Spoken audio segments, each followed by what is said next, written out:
Hi dear friend, आप सभी देख रहे हैं स्ट्रक्चर एनालिसिस या उसको थियरी ऑफ स्ट्रक्चर नाम दे सकते हैं। ठीक है, दोनों नाम से इसको बुलाते हैं।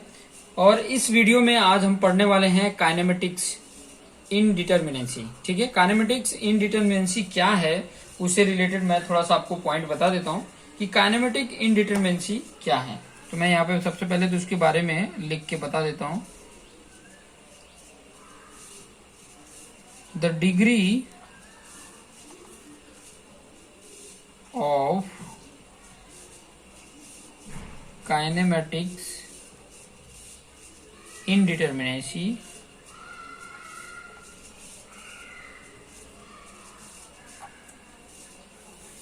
may be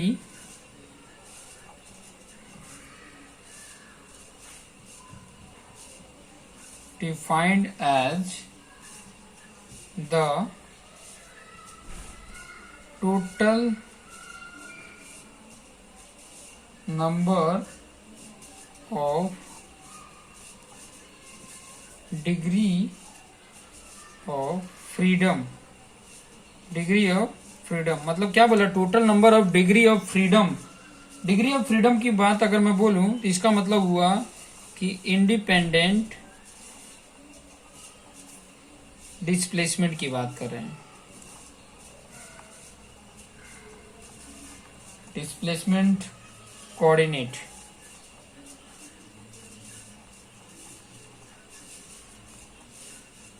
at various joints in a skeleton structure।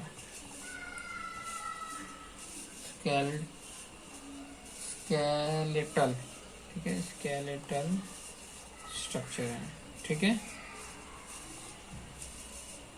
कहने का मतलब ये कह रहा है कि इसमें ये बोल रहा है कि अगर कोई भी टाइप का स्ट्रक्चर है, ठीक है, कोई भी टाइप का फ्रेम स्ट्रक्चर है, चाहे कोई भी टाइप का स्ट्रक्चर है, तो वो कहाँ कहाँ से डिस्प्लेस हो सकता है, कहाँ कहाँ से डिफॉर्मेशन हो सकता है।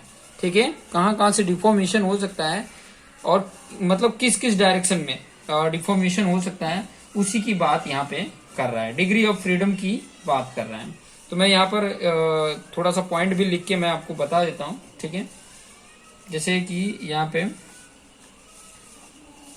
टाइप्स ऑफ फ्रेम लिया है, ठीक है, और इस तरफ मैं ले रहा हूं डिग्री ऑफ फ्रीडम।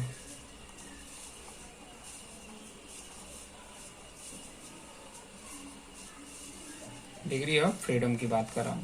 अगर मैं पहला ध्यान से समझना, अगर मैं 2D लेता हूं, 2D ट्रस लेता हूं, 2 डायमेंशनल ट्रस लेता हूं, ध्यान से समझना। 2 डायमेंशनल ट्रस का मतलब क्या हुआ? 2 डायमेंशनल ट्रस। अब इसमें जो डिग्री ऑफ फ्रीडम होता है ना, वो 2 होता है। ठीक है, कैसे 2 होता है वो चीजें मैं बताऊं। यहाँ पर इस तरीके से आप देख सकते हैं, इस तरीके का अगर ये ट्रस है, ठीक है, तो ये डिस्प्लेस किस तरीके से हो सकता है। यहाँ पर अगर इसके ऊपर ये डिस्प्लेस होने की अगर बात करें, ये जो ज्वाइंट होता है, पिन ज्वाइंट होता है, ये तो आपको पता ही है। ठीक है, ये ट्रस जो होता है, तो ये डिस्प्लेस इस डायरेक्शन में भी हो सकता है, ठीक है, डेल्टा एक्स, और इस डायरेक्शन में भी हो सकता है, ठीक है, डेल्टा वाई। ठीक है, तो 2D में ये 2 डिग्री ऑफ फ्रीडम होते हैं, 2 आ जाता है। 3D में अगर बात करते हैं, 3D ट्रस की अगर बात करूं मैं, तो 3D ट्रस में कितनी होती है डिग्री ऑफ फ्रीडम? 3 होती है, delta x, delta y, delta z. अगर 3D में होता तो ये इस डायरेक्शन में भी आ जाता है, डेल्टा जेड, इस डायरेक्शन में भी उसका डिफ्लेक्शन या डिफॉर्मेशन होता। थर्ड की अगर मैं बात करूं, ये सेकंड था, थर्ड की अगर मैं बात करूं तो रिजिड ज्वाइंट प्लेन फ्रेम अगर हो, रिजिड ज्वाइंटेड प्लेन की बात करें, प्लेन फ्रेम की बात कर रहा है ना, तो प्लेन बात करें मतलब 2D, प्लेन का मतलब है 2D। ठीक है, तो इसमें कितने होते हैं? इसमें भी होते हैं 3। ठीक है, रिजिड ज्वाइंट प्लेन फ्रेम की अगर बात करें तो उसमें भी कितने आ जाते हैं? 3 आ जाते हैं। अब वो कौन कौन से होते हैं? डेल्टा एक्स आ जाता है, डेल्टा वाई आ जाता है, और एक स्लोप डिफ्लेक्शन आ जाता है, थीटा जेड। वो भी आ जाता है। चौथे अगर पॉइंट की अगर मैं बात करूं, रिजिड ज्वाइंटेड स्पेस फ्रेम मतलब 3D, rigid jointed space frame, space का मतलब 3 डायमेंशन, ठीक है। और इसमें जो वैल्यू होती है वो होती है 6 होती है। और पांचवें की अगर मैं बात करूं बीम का, अगर बीम लेते हैं तो इसमें होता है 2, ठीक है। ये चीजें थोड़ी सी याद रखने वाली जो पॉइंट थी वो इम्पोर्टेंट थी, जो आपको याद रखने वाली है। इसको मैं थोड़ा सा एक ब्रैकेट इस तरीके से बना देता हूं, ठीक है।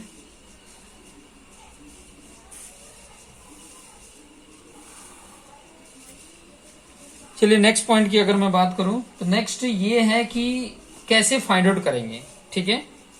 अगर फॉर्मूले की बात करें कि उसके डी के, इसको जो ये काइनेटिक इनडिटरमिनेंसी है ना, इसको बोला जाता है डी के। ये फाइंड आउट करना है तो डी के, ठीक है। तभी इसके लिए फॉर्मूले क्या क्या है वो चीजें हम थोड़ा देख लेते हैं, क्योंकि फॉर्मूला इंपॉर्टेंट है। फॉर्मूला अगर हमें पता है तो हम कैलकुलेट कर सकते हैं कि उसकी कितनी डिग्री ऑफ काइनेमेटिक डिटरमिनेंसी है, ठीक है, इनडिटरमिनेंसी कितनी है, वो चीजें हम फाइंड आउट कर सकते हैं। तो क्या फाइंड आउट करना है वो चीजें मैं बता देता हूं। डिग्री ऑफ काइनेमेटिक इनडिटरमिनेंसी, ठीक है, ये हमें कैलकुलेट करके बताना है। पहला इसमें जो लिया गया है, ठीक है, वही जो पॉइंट मैंने लिया था, for pin jointed plane frame बोलो चाहे 2D ट्रस बोलो, for pin jointed plane frame बोलो या 2D ट्रस बोलो, बात एक ही है, ठीक है। तो इसके लिए जो 2D के लिए ये बोल रहा हूं, ठीक है, 2D के लिए कितना आ जाता है, जो डी के होता है वो कितना होता है 2J, ठीक है, माइनस R होता है, ठीक है। आपको यहाँ पे पता है कि J जो है, यहाँ पे J जो है उसको बोला जाता है नंबर ऑफ ज्वाइंट,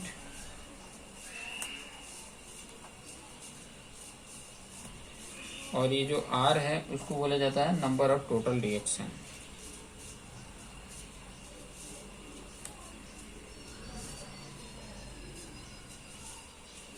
देखिए जैसे मैंने बात बताया ना, ये जे ज्वाइंट है, ठीक है, एक ज्वाइंट पे कितना डिस्प्लेसमेंट होता है, यहाँ पे अभी मैंने बताया कि अगर 2D ट्रस है तो 2 होता है, तो 2J-3। अगर वही 3D होता, ये तो 2D के लिए हो गया। अगर मान लीजिए यहाँ पर मैं लिख दूं,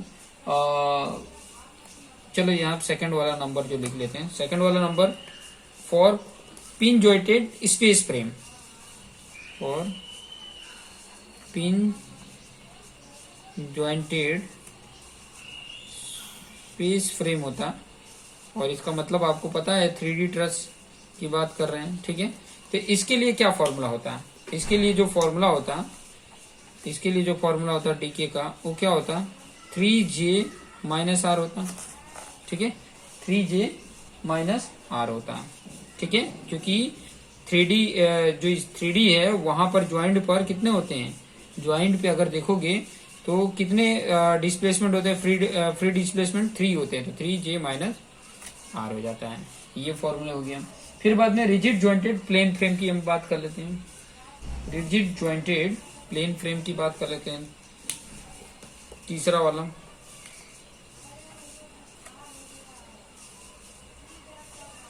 रिजिड ज्वाइंटेड प्लेन फ्रेम। तो इसके लिए जो फॉर्मूला होता है डी के का, वो होता है 3J-R, ठीक है, कितना होता है 3J-R होता है, ठीक है। ये चीजें थोड़ा सा ध्यान में रखेंगे। और एक चीज और इसके लिए इम्पोर्टेंट है कि अगर ये एक्सियल रिजिड है, ठीक है, एक्सियली रिजिड है, मतलब एक्सियल के फॉर्म में देखेंगे एक्स डायरेक्शन में, तो वो क्या होगा, एक्सटेंसिबल होगा, ठीक है, इन फ्रेम में एक्सटेंसिबल होगा। तो एक्सटेंसिबल होगा तो यहाँ पर आ जाता है ये माइनस कर दिया जाता है, तो ये वैल्यू आ जाती है। एक्सटेंसिबल के लिए ये आ जाती है, ठीक है, एक्सटेंसिबल के लिए ये वैल्यू आ जाती है।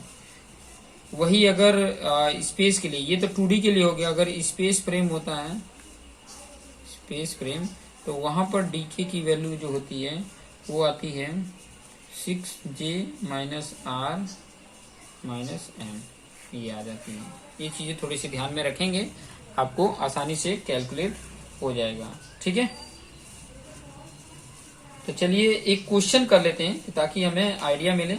और बीम के लिए बात करो ना, ये तो चौथा हो गया, यहीं पे पांचवा भी बता देता हूँ। बीम के लिए, अगर बीम के लिए बात करें डीके, तो वो क्या हो जाता है 2J माइनस R, क्योंकि ज्वाइंट पे 2 freedom of degree of freedom कितना होता है, 2 होते हैं, तो 2J माइनस R हो जाता है। तो ये चीजें थोड़ा सा ध्यान में रखेंगे। कुछ न्यूमेरिकल कर लेते हैं कि ताकि आसान रहे कैलकुलेशन, उसका बेटर बन सके, ठीक है। तो कुछ कैलकुलेशन कर सकते हैं। एक एग्जांपल ले लेता हूं मैं, यहाँ पर एग्जांपल लेके मैं आपको समझा देता हूँ ताकि आपको आसानी से समझ में आ जाए, ठीक है।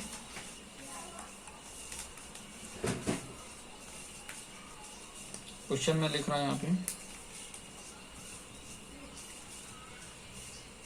Find out kinematic indeterminacy for following problem, ठीक है। प्रॉब्लम्स है उसके हमें फाइंड आउट करके आपको यहाँ पर बताने हैं, ठीक है। तो यहाँ पर मैं बता देता हूँ आपको, इस तरीके का है, ठीक है। ये देखिए इस तरीके का आपको दिया हुआ है, यहाँ पे ये फिक्स है, यहाँ पे ये हिंज है, यहाँ पर भी ये हिंज है, ठीक है। इस तरीके का आपको अगर दिया है, तो आप अगर यहाँ पर देखेंगे तो यहाँ एक्सियल जो डायरेक्शन में जो इसका डिफॉर्मेशन है ना, वो क्या है, नेग्लिजिबल होगा। क्यों होगा, क्योंकि ये रिजिड है, रिजिड आपको 2D फ्रेम दिख रहा है, तो वो नेग्लिजिबल है। तो यहाँ पे 2D है, तो डीके का फॉर्मूला क्या होता है, ऑलरेडी बताया कि 3J minus R minus M होगा, ठीक है। यहाँ पे J की वैल्यू कितनी है, J की वैल्यू देखो कितनी है, ज्वाइंट 1 2 3 4 5 6 6 है, 6 की वैल्यू आ गई। उसके बाद से R देखोगे, रिएक्शन अननोन रिएक्शन आपको पता है, यहाँ पर जो फिक्स होता है यहाँ पर 3 होता है, हिंज पे 2 होता है, ये हिंज पे 2 होता है। अननोन रिएक्शन की बात कर रहे हैं, ठीक है। ये क्या है, ये R है, ठीक है। इन सभी को ऐड कर दिया जाए तो कितने हो जाते हैं, 2 2 4 4 3 7 हो गया, ठीक है। M की अगर मैं बात करूं तो M कितना हो जाएगा, यहाँ पे 1 2 3 4 5 मेंबर कितने हो गए, 5 मेंबर हैं। अब ये वैल्यू पुट कर दो, कितना आ जाएगा, 3 इंटू 6 माइनस 7 माइनस 5, 3 6 जा 18, और ये माइनस 12 होगा, कितना आ गया, की वैल्यू 6 आ गई। डिग्री ऑफ काइनेमेटिक इनडिटरमिनेसी कितनी आ गई, 6 आ गई, ठीक है। कुछ और एक एग्जांपल ले लेते हैं, उसको भी कैलकुलेट करके आपको बता देता हूं। जैसे कि इस तरीके का एक एग्जांपल दिया है, ये भी देख सकते हैं। क्वेश्चन सेम ही है, बस यहाँ पे देखिए किस तरीके से बना हुआ है। इस तरीके का है, फिर इस तरीके का है, इस तरीके का है। यहाँ पर भी फिक्स है और यहाँ पर भी क्या है, फिक्स है। और इस डायरेक्शन में एक P जितना फोर्स लग रहा है, ठीक है। ये A पॉइंट है, ये B point, C point, D point, इस तरीके का है, ठीक है। बोला है कि डिग्री ऑफ काइनेमेटिक इंडिटरमिनेसी क्या होगी, रिजिड फ्रेम है, ठीक है। रिजिड फ्रेम यहाँ पर दिख रहे हैं, ठीक है। और A और D, जहां पे A और D पे वो क्या है, क्लैम्प्ड है। तो यहाँ पर अगर आप देखोगे तो ये 2D ही दिख रहा है, और 2D के लिए और प्लेन है, तो आप देखेंगे कि रिजिड है। तो रिजिड में क्या फॉर्मूला होता है, डीके का क्या फॉर्मूला होता है, ऊपर अभी लिखा हमने 3J minus R minus M होता है, ठीक है। फॉर्मूले में वैल्यू पुट कर देते हैं।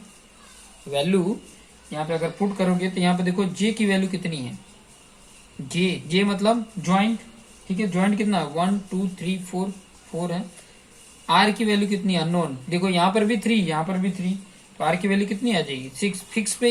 ये सब चीजें अगर नहीं पता है तो ये चीजें आप मेरे स्ट्रेंथ ऑफ मटेरियल के वीडियो देखो। शियर फोर्स और बेंडिंग मोमेंट में मैंने स्टार्टिंग में ही बताया है कि फिक्स बीम में कितना रिएक्शन होते हैं।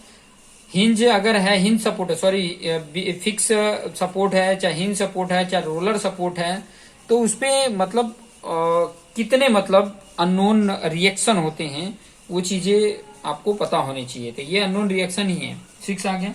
और एम की वैल्यू कितनी आ गई 1 2 3, 3 मेंबर है, वैल्यू पुट कर दो। डी के इक्वल टू 3 इंटू 4 -6 -3, 3 4 जा 12 और यहाँ पे ये 9 और इसमें से माइनस कर दोगे तो कितना आएगा 3 आ गया। मतलब डीके की वैल्यू कितनी आ गई 3। ठीक है, इसमें ऑप्शन भी दिया था, ए का ऑप्शन 4, बी का ऑप्शन 3, सी का ऑप्शन 2 और डी का ऑप्शन 0 है। तो यहाँ पे करेक्ट ऑप्शन बी हो जाता है। इस तरीके से ऑप्शन दिया है। ठीक है, ए की वैल्यू दिया है 4, बी की वैल्यू 3, सी की वैल्यू 2 और डी की वैल्यू 0 दिया था। तो यहाँ पर आंसर हो जाएगा ये। ठीक है, ये इसका आंसर हो जाता है।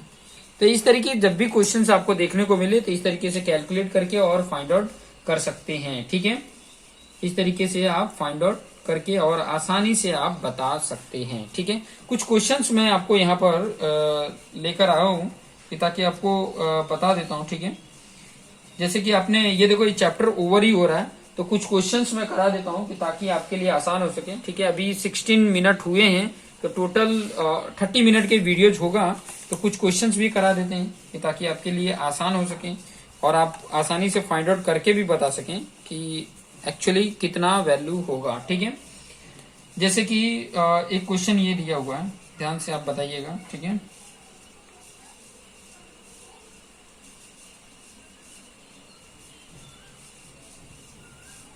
ये क्वेश्चन दिया है, कोई एक बीम है। ठीक है, बीम ये फिगर में दिया है, इसमें बताना है कि ये किस स्टेबल है, इनडिटरमिनेट है या डिटरमिनेट स्टेबल है या अनस्टेबल है, ये चीजें आपको बतानी है। ठीक है, ऐसे क्वेश्चन है, the beam shown in figure is, इस तरीके का दिया हुआ है, फिक्स है, फिर यहाँ पे पिन ज्वाइंट है, फिर एक यहाँ पे पिन ज्वाइंट है और यहाँ पर हिंज है। ठीक है, ये इस तरीके से आपको है। ठीक है, अब यहाँ पे ऑप्शन दिया है, देखो ए ऑप्शन दिया है determinate and stable, B option दिया है स्टेबल, सी दिया है उसका इनडिटरमिनेट। ठीक है, और डी ऑप्शन दिया है अनस्टेबल। अब बताइए इसमें कौन कौन सा आंसर होगा। अब यहाँ पर आप देखिए, ये फिगर को अगर आप यहाँ पर देखेंगे तो कौन सा ऑप्शन होगा। ठीक है, अब कैसे कैलकुलेट करोगे, कैलकुलेट करने के लिए आपके पास ऑलरेडी आपको पता है कि फॉर्मूले इसके क्या होते हैं। ठीक है, फॉर्मूले इसके ऑलरेडी आपको पता है। ठीक है, उन फॉर्मूले का यूज करके आप बताइए कि क्या है।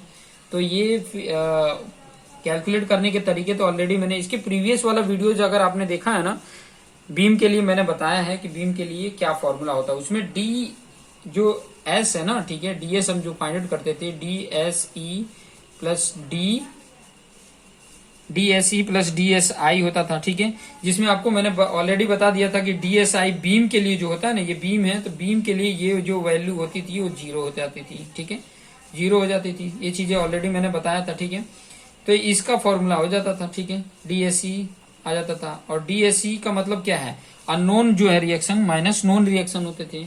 अननोन इसमें कितने हैं, अननोन देखो कितने हैं, यहाँ पे 3 और यहाँ पे 2, कितने हो गए 5 हो गए। ठीक है, ये चीजें आपको 5 हो गए। फिर बाद में आपको पता है कि नोन कितने हैं, एक नोन आपके कितने हैं 3 हैं, और यहाँ पर जो 2 हिंज दिया है वो दोनों को जोड़ दोगे तो 5 हो जाता है। 5 माइनस 5 कितना हो जाता है, 0 आ जाता है। अब जब 0 आ जाता है डीएस की वैल्यू तो वो डिटरमिनेट होता है। ठीक है, और डिटरमिनेट भी होता है, जो डिटरमिनेट है वो स्टेबल भी होगा, तो ए ऑप्शन इसका राइट हो जाता है। ठीक है, इस तरीके से आप कैलकुलेट करके और आप बता सकते हैं। ठीक है, इस तरीके से कैलकुलेट करके आप फटाफट बता सकते हैं। एक क्वेश्चन और है यहाँ पर, इसके डीएस फाइंड आउट करके बताने हैं। देखो ये क्वेश्चन दिया है, फिर बाद में कुछ गेट के क्वेश्चंस भी मैं आपको यहाँ पे बता दूंगा। इस तरीके का बीम है, यहाँ पर भी रोलर सपोर्ट है और एक यहाँ पर भी रोलर सपोर्ट है, ध्यान देना, ठीक है। और एक यहाँ पे हिंज है, पिन जॉइंट हिंज है, ठीक है। अब यहाँ पे डीएस की वैल्यू बतानी है। डीएस की वैल्यू क्या होगी? डीएस की वैल्यू बताओ। बीम है तो आपको पता ही है, बीम है तो अननोन माइनस नोन होगा। अननोन यहाँ पे कितने हैं देखो, यहाँ पे 3 फिक्स है तो यहाँ पे 3, ये 1 ये 1, कितने हो गए? 5 हो गए, 5, ठीक है। 5 माइनस 3 और एक ये हिंज 4, कितना आ जाता है? 1 आ गया, ठीक है। तो इसकी आंसर अगर आप देखेंगे तो आंसर कितना आ जाएगा? इसका अगर आंसर कैलकुलेट करोगे तो 1 आ जाएगा, ठीक है। इस तरीके से भी कैलकुलेट कर सकते हो, और जो सिंपल ये फंडा यूज करोगे, ठीक है, हाइब्रिड वाला फॉर्मूला यूज करोगे तो भी आ जाएगा, और ये फॉर्मूला भी यूज करोगे तो आ जाएगा। तो ये 1 आ जाता है। डीएस की वैल्यू कितनी आ गई? 1 आ गई। डीएस की वैल्यू इसमें पूछा था, ठीक है। चलिए कुछ और क्वेश्चन जो गेट में पूछे हैं, ठीक है, वो क्वेश्चंस मैं बता देता हूँ। मैं क्वेश्चंस बताने वाला हूँ आपको, कौन से ईयर का क्वेश्चन पूछा है वो थोड़ा सा मैं आपके पास लेकर आ रहा हूँ।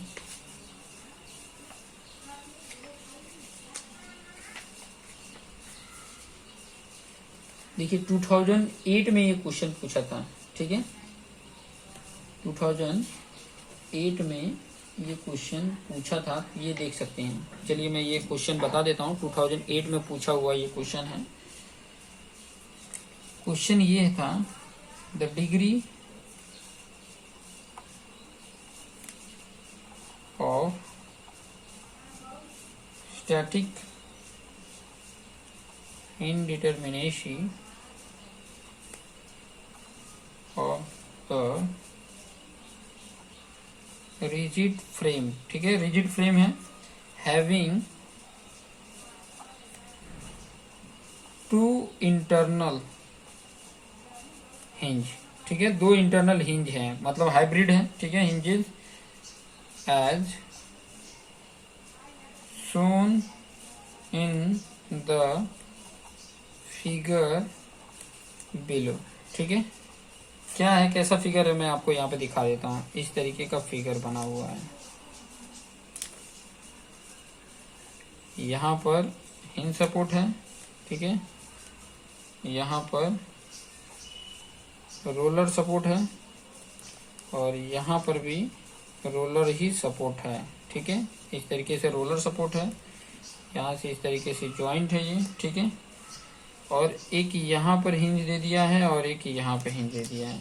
नाम दे देते हैं HIGFG।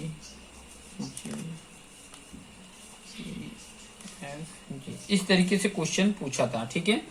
इस तरीके का क्वेश्चन पूछा था, और आंसर ये ऑप्शन क्या दिया था? ए का ऑप्शन 8 दिया होता, बी का 7, सी का 6 और डी का 5, ठीक है। तो यहाँ पर इस तरीके से क्वेश्चन दिया हो तो किस तरीके से कैलकुलेट करके बताएंगे वो आप बता सकते हैं। यहाँ पे फॉर्मूला आपको ऑलरेडी पता है, ठीक है। फॉर्मूला अगर मैं बताऊं तो ऑलरेडी पता है, क्या था ये?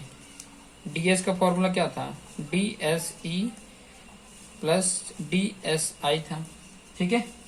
अब DSE ये जो एक्सटर्नली कैलकुलेट करना हो तो इसका ऑलरेडी आपको फॉर्मूला पता है, ठीक है।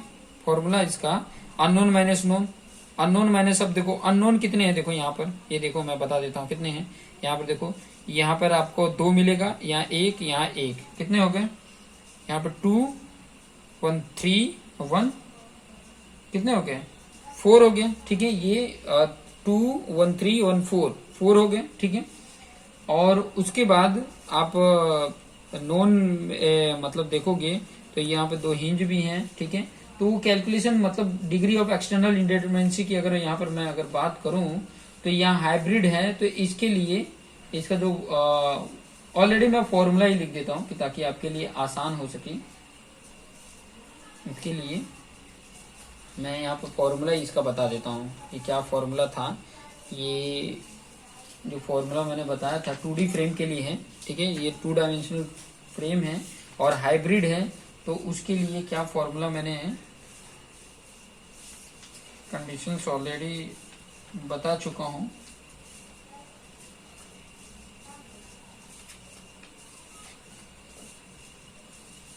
चलिए फॉर्मूला भी मैं आपको दे देता हूँ, ठीक है।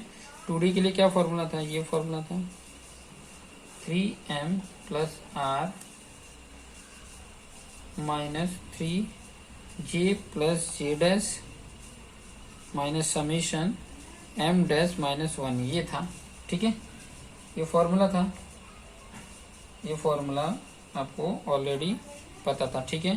तो यहाँ पर अगर आप देखोगे तो सारे वैल्यू पुट कर दो, सारे वैल्यू कैलकुलेट करोगे, इसको सॉल्व करने के बाद से जब सॉल्व करोगे ना तो आपको ऑलरेडी मिल जाएगा। जस्ट 1 मिनट, शायद वैल्यू देखने में मिस्टेक हो रही है। हाँ चलो मैं बता देता हूँ यहाँ पे। चलिए ये फॉर्मूले को रहने दीजिए, जो सिंपल मैंने बताया था। कितने ये 4 और माइनस कितने हो रहे हैं, माइनस अननोन 3 है, ठीक है। ये मिल जाएगा 1 और यहाँ पे इसकी वैल्यू अगर जब कैलकुलेट करेंगे तो इसकी वैल्यू क्या होती है, इसकी वैल्यू जब कैलकुलेट करेंगे तो नंबर ऑफ क्लोज लूप यहाँ पर देखेंगे कि क्लोज लूप कितने बन रहे हैं, ठीक है।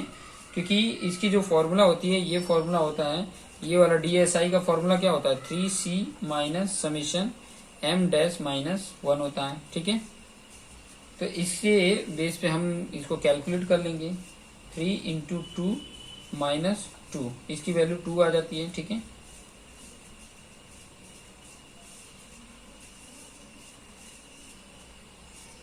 कितना आ जाता है, 4 आ गया, ठीक है।